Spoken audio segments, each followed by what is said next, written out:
ұсыныстар көп шыққан еді. Иә. Бірақ енді білмеймін. Мен ойлап қоямын, Аңсар, осы бір өзіңіз өмірі екіліктің, үштіктің ортасында жүресіз, төрттіктің ортасында жүресіз.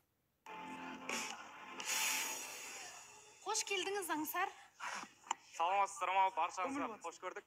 Сізде микрофон бар қазір қолыңызда. Ол сіздің өміріңізде екі адам бар да, Айгүл. Біреуінің ақшасы жоқ, аздау енді, жоқ емес. Жоқ болмайды ғой енді, аздау. Біреуінікі көп. Екеуі де сізді жақсы көреді. Сіз бірақ ақшасы көп адамды қаттырақ жақсы көрмейсіз. Ақшасы жоқ адамды кішкене жақсы көресіз. Қайсысына тұрмысқа шығасыз?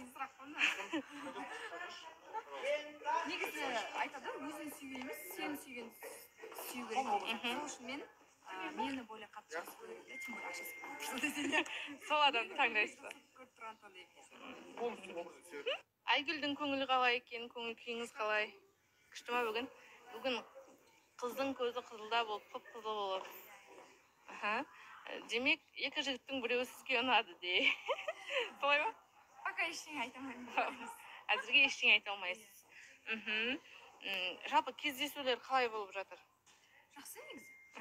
Екі жармен де кездестіңіз бе деген сұрақ. Айтайын десең. Айтайын. Көресіздер 14-30-да. Бір жанның көңіл түсіп қалған жоқ па, кішкене көңіл шектеу кісі еді. Қайсысы десең? Әде екеуі де сондай ма екен? Білмеймін, соны екеуі кішкене сондай болсақ десең. Көреміз. Сіз үшін ақша деген не? Ақша деген қалай? Не?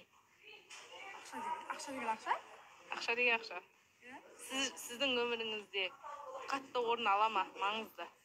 Әрине, маңызды.